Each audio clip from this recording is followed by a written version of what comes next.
So it was kind of like a hit and miss with the sport until I'd say about seventh grade. It was more than just playing at recess. It was more of a, hey, I want to keep playing, and kind of dropped baseball and kept at it. And from there, it's like got me to where I just started like watching YouTube videos of Ronaldinho and players like that. Well, his favorite player, idol, but trying to mimic him, and eventually I developed enough skill to do some of the things he did. Then it just went from there, and like the journey took off from there.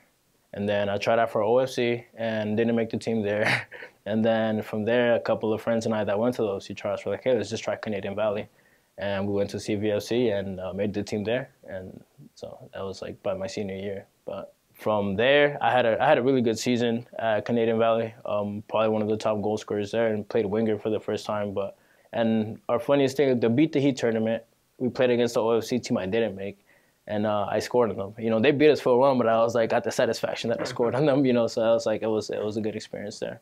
Ninth grade got there, and it was just a grind. I was like at training every day, whatever how many miles you're at. I did everything like to my maximum ability. Like maybe I wasn't up there technically yet or anything, but I made sure my effort was always going to be there.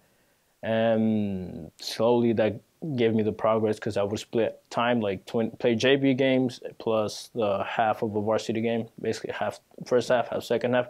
And that's when I really started progressing because I was also playing club with my team, training Mondays and Wednesdays, and Tuesdays and Thursdays I'd play club. I trained with my brother's club team, so I was like training every single day, and that's when I really started getting like growth as a player.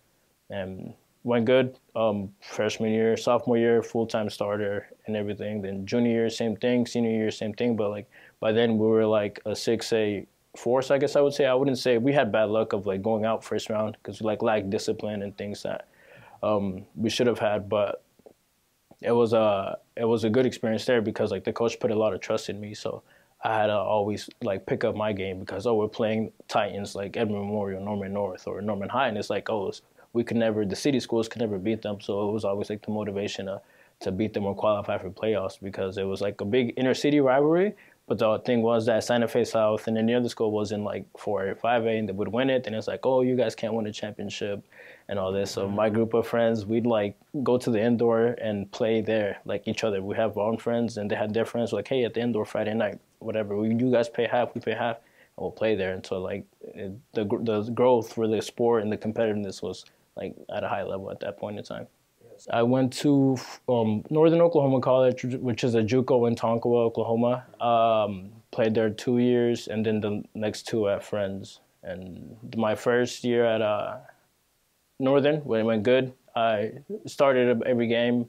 My sophomore year came around and had a really good sophomore year, but I broke my foot in the off season. So like I went to Friends, but like I was also looking at other schools, and thank God they signed me with a broken foot already.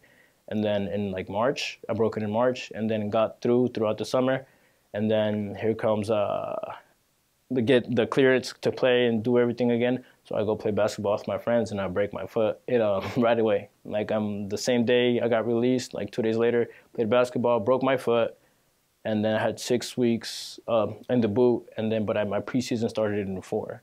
So I was like, here I am. So then I walked in the boot for so long that my hips got misaligned. And when I tried to play, my groin kept giving me issues. And then so I had a redshirt my first year at Friends. And then time rolls around, next year I'm ready, and then I'm playing at the indoor. And I get a little knee injury on my left knee. And then 7 games in, like I can start hitting like left-footed long passes. But at one time I hit it and I felt it loosen up again. And then I tore my ACL like that same game. Had surgery on Halloween, and I had 9 months to a preseason. They say it takes a full year to recover from ACL. And I was like, crap, like I have 9 months, so what am I going to do? And so that was like a real tough time for me because it was whenever the coaches, we had a, end of the season meeting, and he was like, I haven't seen much. You redshirted your first year and you played 7 games. Still, like I was adjusting fine, but I wasn't completely ready to play every single day. And then from there, he said, you might be playing for a JV spot. And I'm like, oh, it's my senior year. Like, I don't see myself playing JV. So that's when I really started feeling like, hey, if you're going to make this happen, it's going to be on you, and you're going to have to do the best you can to do that. So I started kicking the ball maybe like 4 days before with my left foot before school was out. And then I came back to OKC, so I finished the rest of the thing. Like I was in the gym every day, rode my bike down the Oklahoma River from like my house to the end and back, and that was about 16 miles every single day. But I did that for so long that I didn't know how fit I got. Finally got back to college my senior year, and we did the fitness test, and I had the fastest miles, and he was like, whoa, like way different player. And the thing is, like, I felt the gratification because like everybody counted me out. Yeah. It's like your leg's not going to be the same. You haven't played in so long. So, and I did go to a combine in Houston, and blew like $300 plus the hotels, and I made the All-Star game and everything, but like it wasn't that was all it got to, but it was like a great experience because I was like, oh, I'm not too far off if I keep training. But I came back, and like all 2017, I was just kind of like hanging out again because I was like, maybe I should hang it up. So I went to the Dominican Republic and had a conversation with one of my cousins, and he like plays professional baseball in Puerto Rico. And from there, he's asked, "Hey, do you play soccer? Dominicans don't play soccer, so you must be a professional or something." I'm like, "I'm not," you know. And that question pondered on me, like, "Why am I not?" Like, you know, I love this game so much. I'm so passionate about it. That's all I ever wanted to do with my life is play.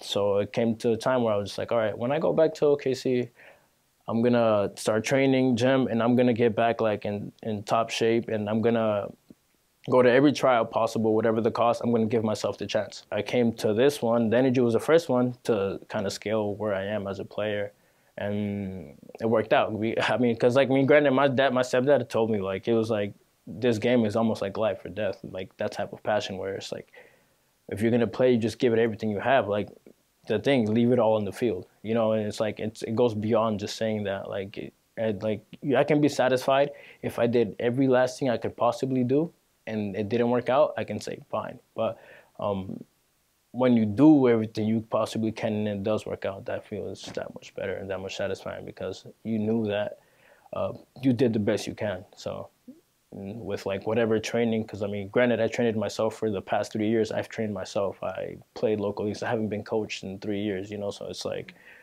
big adjustment in that sense. I would listen to a lot of motivational speakers and stuff. And then there's a thing that says, be at a peak state at all times, you know, because like you never know when an opportunity will come. And like I feel like my thing was I was never ready for one, and like ever since the PDL season finished, I stayed ready. Like I've still been training, I've still been in the gym. I still been making sure eating properly. That if the opportunity comes, I'm gonna take full advantage of it. And it was he was actually out of town, and I texted him like, hey, like what do I need to do to be part of your team? For the next preseason, because I was gonna ask him if even if he wasn't gonna include me in his squad or anything, I wanted to see what it was because I feel like I could get to the next level or I have a chance. I just need like some more guidance, if so to speak. And so he was like, "Hey, just we'll have a meeting," and then scheduled that. And so he told me like, yeah, that I was in his plans, and I was like, wait, what? And he was like, oh crap, because he's been scouting and everything. Yeah. So I dreamt this, like I had dreams about this, like, you know, and still a long journey, a long process, but it's like I work so hard, like, and you know, like my friends know, like so hard, you know, like after training by myself every single day from like 6:30 to 9, like, and they're like, oh, we'll live it through you. If you make it, we'll live it through you. And it's just the world. It's like a blessing and just like an honor, because it's like what's the closest place? Like you think of like big university. Oh, I'm gonna play at a big university. It's Tulsa. You go to Kansas, or you're in Texas. Like, so it's like, okay, but if you don't got the exposure and you do like anything, you're not gonna be there. So it's like, okay, I went to NAIA school. Like you look at the statistics of like NAIA players that went pro, it's like, or anything like that, it's slim, but you could probably count them in one hand, you know. So it's like, man, like the odds are always stacked against you, and then it's like, now the opportunity to do it at your own home, like where all your friends are, your family are, everyone you grew up with, players who can't play anymore, players who like had injuries or responsibilities that they let go of the game, they're here and they want to live that experience through you. And it's like, wow, like this is really real life. This is really happening, you know. So it's genuinely like amazing.